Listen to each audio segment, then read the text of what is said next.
நாராயண பரம்பிரம்ம தத்துவம் நாராயண பரஹ நாராயண பரோஜ்யோதிஹி ஆத்மா நாராயண பரஹ. உபனிஷத்துக்கள் முழுமுதற் கடவுளான நாராயணனை பரமாத்மா என்றும் பரமபுருஷன் என்றும் பரபிரம்மம் என்றும் பரம் ஜோதிஷு என்றும் அழைக்கின்றன.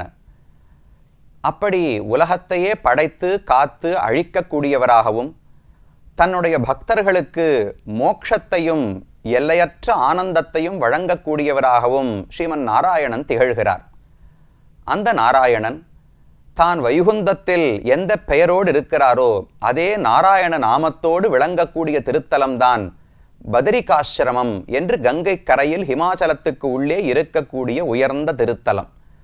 அந்த திருத்தலத்தின் பெருமைகளைத்தான் நாம் பார்த்து கொண்டு வருகிறோம். கடந்த பகுதியில் தப்தகுண்டம், கோவிலினுடைய அமைப்பு, அதே போல பத்ரி விஷால் பெருமானுடைய தரிசனம், இந்த மூன்றையும் பெற்றோம். மறுபடியும் ஒரு முறை பெருமானை நினைவில் கொள்ளுங்கள். கர்ப்பகிருஹத்தில் 7 பேர் எழுந்தருளி இருக்கிறார்கள். நடுவில் பகவான் பத்ரி நாராயண பெருமான் அமர்ந்த திருக்கோலத்தில் கிழக்கு நோக்கி கொண்டு பத்மாசன கோலத்தில் அமர்ந்து கொண்டு ஒரு அழகான இலந்தை மரத்துக்கு கீழே தியானம் செய்யும் முறையில் வீற்று இருக்கிறார். அவருடைய 2 கைகளில் சங்க சக்கரங்களை ஏந்தி கீழ்த்திருக்கைகளை தன்னுடைய தொடையிலே வைத்துக்கொண்டு காட்சி கொடுக்கிறார். அவருக்கு வலப்பக்கத்தில் கருடனும் குபேரனும் இருக்கிறார்கள். அவருக்கு இடது பக்கத்தில் நாரதரும் உத்தவரும் இருக்கிறார்கள். அதையும் தாண்டி இடப்பக்கத்தில் தரிசித்தோம் என்றால் நாராயணன் நரன் என்கிற பகவானுடைய 2 அவதாரங்கள், அந்த இருவரையும் நாம் இந்த இடத்திலே தரிசித்துக் கொள்ளலாம். அவர்கள்தான் இந்த உலகத்தில் திருமந்திரம் என்கிற உயர்ந்த அஷ்டாட்சர மந்திரம் பரவுவதற்கே காரணமாக இருந்தவர்கள். பகவான் 3 இடங்களில் 3 ரகசியமான மந்திரங்களை உபதேசித்தார். திருமந்திரம், துவயம், சரமஸ்லோகம் என்ற அந்த 3 மந்திரங்களுக்கும் பெயர். திருமந்திரத்தை நாராயண பெருமாள் நரனுக்கு பதரிகாசிரமத்திலே வெளியிட்டார். துவய மகாமந்திரத்தை விஷ்ணு தன்னுடைய மனைவியான மகாலட்சுமி தாயாருக்கு விஷ்ணுலோகத்திலே வெளியிட்டார். சரமஸ்லோகத்தை அர்ஜுனனுக்கு குருக்ஷேத்திரத்துக்கு நடுவிலே கண்ணன் எம்பெருமான் வெளியிட்டார். இப்படி 3ம் தான் சரணாகதி தத்துவத்தை மிக துல்லியமாக சொல்லக்கூடிய நூல்கள். இந்த ஆத்மா யார், எப்படிப்பட்டவர், என்ன செய்ய வேண்டும், எதை அடைய வேண்டும், இது அனைத்தையும் தெளிவாக சொல்லக்கூடிய ரகசியமான மந்திரங்கள் தான் இந்த 3 மந்திரங்களும். அதில் முதன்மையான மந்திரம் மந்திர ராஜா என்று திருமந்திரத்துக்கு பெயர். எல்லா மந்திரங்களுக்குள்ளும் அரசனாக கருதப்படுகிறது. அந்த 8 எழுத்து மந்திரம் பிறந்த இடம்தான் இந்த பதரிகாசிரமம் என்பது. தானே நாராயணன் என்கிற பெயரோடு ஒரு அவதாரம் செய்தார். தானே நரன் என்கிற பெயரோடு சிஷ்யனாகவும் அவதரித்தார். ஏனென்றால் சிஷ்யர்கள் நாட்டில் எப்படி இருக்க வேண்டும் என்று தெரியாமல் போயிற்றான். கண்ணன் கீதையிலேயே சொல்லும் பொழுது தத்வித்தி பிரணிபாத்தேன பரிப்பிரஷ்னேன சேவையா உபதேக்ஷந்தி தேஜானம் ஞானினஹா தத்துவதரிசினஹா என்று அர்ஜுனனை பார்த்து சொல்லுகிறார். அர்ஜுனா, ஆத்மாவை பற்றி பரமாத்மாவை பற்றி ஒரு முறை கேட்டால் தெரிந்து கொண்டு விட முடியாது. திரும்ப திரும்ப பல ஆச்சாரியர்களிடத்திலே கேட்க வேண்டும். எப்படி தெரியுமா? பிரணிபாத்தேன, அவர்கள் காலில் விழுந்து வணங்க வேண்டும். பரிப்பிரஷ்னேன, பணிவோடு அவர்களிடத்தில் கேள்விகளை கேட்க வேண்டும். சேவையா, நீண்ட நாட்களுக்கு தொண்டு செய்ய வேண்டும். இதையெல்லாம் செய்தாய் என்றால் அந்த ஆச்சாரியர்கள் உள்ளம் இறங்கி கனிவோடு நீ ஆசைப்பட்ட அர்த்தங்களை எல்லாம் உபதேசிப்பார்கள் என்று கண்ணன் தெரிவிக்கிறார். ஏன் இப்படி அர்ஜுனிடத்துல சொல்லுகிறார் என்றால் இதற்கு உள்ளுரை பொருள் இருக்கிறது. அர்ஜுனா, காலில் விழுந்து கேட்டுக்கணும், மரியாதையோடு கேட்டுக்கணும், கைங்கரியம் பண்ணி கேட்டுக்கணும் அப்படின்னு எதுக்கு சொல்றாருனால் இது எதையுமே அர்ஜுனன் பண்ணவே இல்லை. கண்ணன் கீதையை அர்ஜுனுக்கு உபதேசித்தாரே, அர்ஜுனன் மேல ஆசனத்துல உட்கார்ந்துட்டு இருக்கார், கண்ணன் தரையில உட்கார்ந்துட்டு இருக்கார், தேருக்கு மேல உட்கார்ந்துட்டு இருக்கார். அர்ஜுனனுடைய கால் கண்ணன் பேர்ல பட்டு இருக்குமா. இப்படித்தான் தேரோட்டியாக பகவான் பார்த்த சாரதியாக அமர்ந்திருந்தான். சிஷ்யனுடைய கால் ஆச்சாரியன் முதுகுல பட்டு இருக்கிற மாதிரி அமர்ந்து கொண்டுதான் கண்ணன் உபதேசத்தையே பண்ணார். அப்ப கண்ணன் சொல்றது, இதை போல யாருக்கிட்டையும் கேட்டுடாத, எனக்கு உன்னிடத்தில் அளவு கடந்த அன்பு, நீ கஷ்டப்படுறதை என்னால பார்க்க முடியவில்லை, அதனால இவ்வளவு உபதேசித்தேன். உலகத்துல இப்படி ஆச்சாரியனை அணுகக்கூடாது என்று பகவான் கண்ணன் எப்ப துவாபர யுகத்துல சொல்லி கொடுக்கிறார். அப்ப சிஷ்யன் எப்படி இருக்க வேண்டும் என்று காட்டுவதற்காக தானே நரனாகவும் ஆச்சாரியனை போல் தானே நாராயணனாகவும் இருந்து உலகத்து அறநூல் சிங்காம விரித்தான். உலகத்தில் அறத்தை சொல்லக்கூடிய நூல் இதுதான் என்று தெரிவிக்கிறார். ஏன் அறம்னா என்ன? என்ன சந்தியாவந்தனம் செய்ய வேண்டும், இல்ல ஹோமங்கள் பண்ண வேண்டும், யாகம் பண்ண வேண்டும் என்று திருமந்திரம் சொல்லுகிறதா என்றால் அந்த அறங்கள் தர்மங்களை சொல்லவில்லை. அந்த அறங்கள் எல்லாம் பிறவிதோறும் மாறக்கூடிய அறங்கள். ஒருத்தர் பிரம்மச்சாரியா இருந்தா வேற தர்மங்களை பண்ணணும், பிராமணனா இருந்தா வேற தர்மங்களை பண்ணணும், க்ஷத்திரியனா இருந்தா வேற தர்மங்களை பண்ணணும், ஆணா இருந்தா வேற, பெண்ணா இருந்தா வேற. ஆகையால் இந்த தர்மங்கள் எல்லாம் ஆத்மாவுக்கு நிரந்தரமான தர்மங்கள் கிடையாது, மாறக்கூடிய உடலால் வந்த பண்புகள். ஆனா ஆத்மாவுக்கு மாறாத அறம் எதுன்னு கேட்டால் சேஷத்துவம், கைங்கரியம் என்பதுதான் மாறாத தர்மம். அதைத்தான் இந்த திருமந்திரம் சொல்லிக் கொடுக்கிறது. திருமந்திரத்தில் ஓம் நமஹா நாராயணாய என்று 3 சொற்கள் இருக்கின்றன. அதுல ஓம் என்கிற பிரணவம் முதல் எழுத்து நாம் யார், ஜீவாத்மாவினுடைய ஸ்வரூபம் என்ன என்று காட்டுகிறது. அகாரன் அ என்கிற எழுத்து பரமாத்மாவை குறிக்கும், ம என்கிற எழுத்து ஜீவாத்மாவை குறிக்கும். அந்த பரமாத்மாவுக்கே ஜீவாத்மா அடிமை என்பதைத்தான் ஓம் என்கிற எழுத்து குறிப்பிடுகிறது. பரமாத்மாவுக்கே அடிமை. கண்ணபுரம் உன்னுடையானுக்கு அடியேன் ஒருவர் குறியேனோன்னு திருமங்கையாழ்வார் அப்படியே தமிழ்ல பாடினார். பரமாத்மாவுக்கே அடிமை, வேற யாருக்கு அடிமை கிடையாது. இவன் மட்டும்தான் எனக்கு தலைவன் சுவாமி என்கிற ஞானத்தை நம்முடைய சொரூபம் ஜீவாத்மா யார், தொண்டன் கிங்கரன் என்கிற சொரூபத்தை ஓம்காரம் காட்டி கொடுக்கிறது.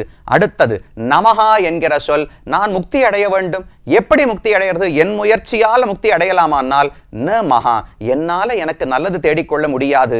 என் முயற்சியால் நான் மோட்சம் அடைவது என்பது முடியாத செயல். அதனால உன் அருளைத்தான் எதிர்பார்த்திருக்கிறேன்.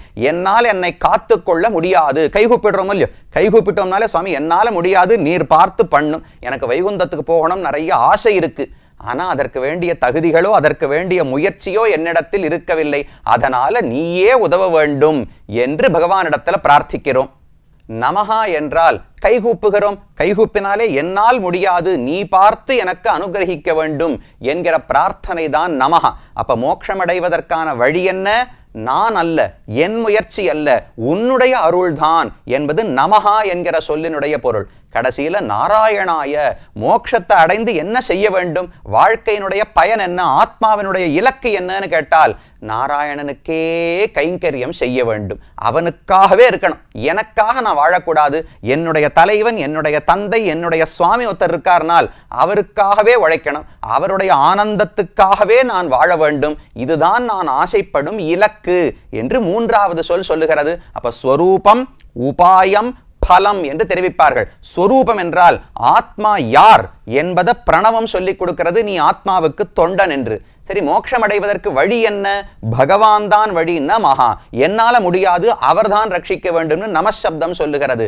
கடைசியில போய் என்ன பண்ண போகிறாய்? நாராயணாய, பகவானுக்கே கைங்கரியங்களை செய்ய வேண்டும் என்று 3 சொற்களாலே ஆத்மாவின் அடிப்படை தன்மை, மோட்சமடைவதற்கான வழி, மோட்சமடைந்து செய்ய போகிற காரியம், இந்த 3ஐயும் இந்த திருமந்திரம் சொல்லுகிறது. அதனால தான் இவ்வளவு கொண்டாட்டம். ரிச்சஹா யஜூம்ஷி சாமானி ததைவ ஆதர்வணானிச்ச சர்வம் அஷ்டாட்சராந்தஸ்தம். 4 வேதங்களிலும் என்னென்ன சொல்லப்பட்டுள்ளதோ அது அனைத்துமே இந்த திருமந்திரத்துக்குள்ள அடங்கி இருக்கிறது என்று புராணங்கள் தெரிவிக்கின்றன. திருமங்கையாழ்வார் நான் கண்டுகொண்டேன் நாராயணா என்னும் நாமம், நானும் சொன்னேன் நமருமுறைமின் நமோ நாரணமே. நான் சொல்லிட்டு இருக்கேன், எனக்கு ரொம்ப பயனுள்ளதா இருக்கு. என்னுடைய பக்தர்கள், என்னுடைய தொண்டர்கள் எல்லாரும் நாராயண நாமத்தை சொல்ல வேண்டும். கண்ணன் கடலினை நன்னும் மனமுடையீர் எண்ணும் திருநாமம் திண்ணம் நாரணமேனு நம்மாழ்வார் தெரிவிக்கிறார். நாராயண நாமம், நாராயண மந்திரம், அதை விடாமல் சொன்னீர்கள் என்றால் நல்லது பண்ணும். என்ன நல்லது பண்ணும்னா பணங்காசு கொடுக்கும், ரொம்ப நாள் வாழ வைக்கும், ஆரோக்கியம் கொடுக்கும்னா அர்த்தம் கிடையாது. திருமங்கையாழ்வார் சொல்லுகிறார், என்னென்ன தெரியுமா நல்லது? குலந்தரும், செல்வம் தந்திடும், அடியார் படுதுயர் ஆயனவெல்லாம் நிலந்தரம் செய்யும், நீழ்விசும் பருளும், அருளுடு பெருநிலம் அளிக்கும், வலந்தரும் மற்றும் தந்திடும், பெற்ற தாயினும் ஆயின செய்யும், நலம் தரும் சொல்லை நான் கண்டுகொண்டேன் நாராயணா என்னும் நாமம் என்று கூறுகிறார். குலம் தரும், நல்ல குலம் கொடுக்குமா. என்ன சுவாமி குலம்? பணக்காரனா பறக்க வைக்குமானால் அந்த குலத்தை சொல்லவில்லை. பக்தர்கள் என்கிற ஒரு குலம் இருக்கும் இல்லையா? குலம்னா என்ன? ஒரு லீனியேஜ், ஒரு பரம்பரைன்னு சொல்றோமா? இது இன்னார், இன்ன குடும்பம், இன்ன கோத்திரம், இந்த வர்ணம், அந்த பரம்பரையை பத்தி சொல்லவே இல்லை. பக்தர்கள்னு ஒரு பரம்பரை இருக்கும் இல்லையோ, அந்த பக்தர்களோடு நம்ம சேர்த்து விட்டுறதே.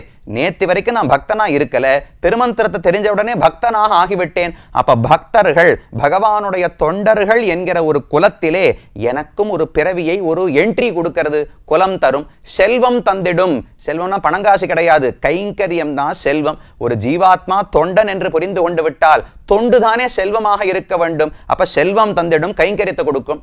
அடியார் படு துயராயனவெல்லாம் நிலந்தரம் செய்யும். இந்த சம்சாரத்தில் என்ன துயரம், துன்பம், கவலை, பக்தி, ஒரு பயம் என்ன இருந்தாலும் அனைத்தையும் போக்கிக் கொடுக்கும். நீள் விசும்பு அருளும், வைகுந்தத்தையே பெற்றுக் கொடுக்கும். அருளோடு பெருநிலம் அளிக்கும். அங்க போன பிறகும் கைங்கரியத்தை நன்னா வளர்த்து கொடுக்கும், வளம் தரும். அந்த கைங்கரியம் பண்றதுக்கான வலிமை அனைத்தையும் நமக்கு கொடுக்குமாம். பெற்ற தாயினும் ஆயின செய்யும். சுருக்கமா சொல்லணும்னா, உங்க அம்மா உனக்கு என்ன பண்ணுவாளோ அதை விட பல மடங்கு பார்த்து நல்லது பிரியமானதை உனக்கு இந்த மந்திரம் கொண்ணும். அப்படிப்பட்ட மந்திரத்தை நான் கண்டுகொண்டேன் நாராயணா என்னும் நாமம் என்று ஆழ்வார் தெரிவிக்கிறார். இதுக்கு முன்னாடி உலகத்து வாழ்க்கை தான் உயர்ந்ததுன்னு இருந்தேன், வெண்ணியே வேண்டி வீழ்பொருட்கிறங்கி வேல்கனார் களவியே கருதி நின்னவா நில்லா நெஞ்சினை உடையேன் என் செய்கேன் நெடு விசும்பனவும் பன்றியாயன்னு பாரகம் கண்ட பாழியான் ஆழியான் அருளே நன்னு நான் உய்ய நான் கண்டுகொண்டேன் நாராயணா என்னும் நாமம் என்று வராகப் பெருமானுடைய அனுகிரகத்தால்தான் இந்த ஞானம் எனக்கு கிடைத்தது. இதுக்கு முன்னாடி வென்றியே வேண்டி எப்ப வெற்றி கிடைக்கும், என்ன ஜெயிக்கலாம்னே போயிட்டு இருந்தேன். வீழ்பொருட்கு இறங்கி, என் உலகத்துல அஸ்திரமான நிலை நில்லாத செல்வம் உலகத்து செல்வம், ஆனா அதுதான் உயர்ந்ததுன்னு ஆசைப்பட்டிருந்தேன். வேல்கணார் கலவியே கருதி அழகான பெண்களோடு சேருவதுதான் உயர்ந்த போகம் நினைச்சிட்டு இருந்தேன். அதெல்லாம் தப்புன்னு பிற்பாடுதான் புரிந்து கொண்டேன். நான் உடல் அல்ல, உடலை காட்டிலும் ஆத்மா வேறுபட்டவன். ஆத்மா நித்தியமானவர். ஆத்மா பகவானுக்கு தொண்டன். அவனை அடைவதற்கு அவனேதான் வழி. அடைந்து கைங்கரியம் செய்ய வேண்டும். கைங்கரியமும் அவன் ஆனந்தத்துக்காக இருக்கணும், என் ஆனந்தத்துக்காக அல்ல. இத்தனை அர்த்தங்களை எனக்கு திருமந்திரம் புரிய வைத்தது. அதனால் இந்த திருமந்திரத்தால் வாழ்ச்சி பெற்றேன் என்று ஆழ்வார் தெரிவிக்கிறார். அதை உபதேசித்தவர் நாராயணன், கேட்டுக்கொண்டவர் நரன். அந்த இருவருமே பத்ரி விஷால் பெருமானுக்கு இடப்பக்கத்திலே அமர்ந்திருக்கிறார்கள். இது அவருடைய கர்ப்ப கிரகத்தில் இருக்கக்கூடியது. நாள்தோறும் கார்த்தால 4:30 மணிக்கு விஸ்வரூபம். சுவாமி இவ்வளவு குளிரா இருக்கே, ஒரு 9 மணிக்கு பண்ணக்கூடாதானால் அப்படியெல்லாம் பார்க்க முடியாது. எத்தனை ஜனங்கள் கூட்டமா வரா. இப்ப காலையில 4:30 மணி, அப்ப 3:30 மணிக்கு தப்த குண்டத்துல குளிக்கணும், அப்ப 3 மணிக்கு எழுந்திருக்கணும். அந்த குளிர்ல போனோம்னா போய் பகவானுக்கு முன்னாடி அமர்ந்தோம் என்றால் விஸ்வரூபம் முடிந்த உடனே 4:30 6:30 மணி வரைக்கும் நல்ல திருமஞ்சனம் பகவானுக்கு நடக்கிறது. ஆபரணங்களை எல்லாம் களைந்து அர்ச்சக சுவாமி சொல்லி சொல்லி, கேரளத்திலிருந்து நம்பூதிரிகள் தான் வந்து இந்த இடத்துல பூஜை செய்கிறார்கள். அப்ப எப்படி பகவான் இருக்கார் ஒவ்வொன்னா சொல்லி சொல்லி அர்ச்சக சுவாமிகள் எல்லாம் இங்கு நமக்கு காட்சி தரிசனம் செய்து வைக்கிறார்கள். அதெல்லாம் ஒரு 6:30 மணி வரைக்கும். 7 மத்தியானம் 12 மணி வரைக்கும் பொது சேவை. திரும்பவும் சாயங்காலம் பொது சேவை உண்டு. அதுல கிட்டக்க பொது சேவைன்னா போங்கன்னு அனுப்பிச்சிருவா.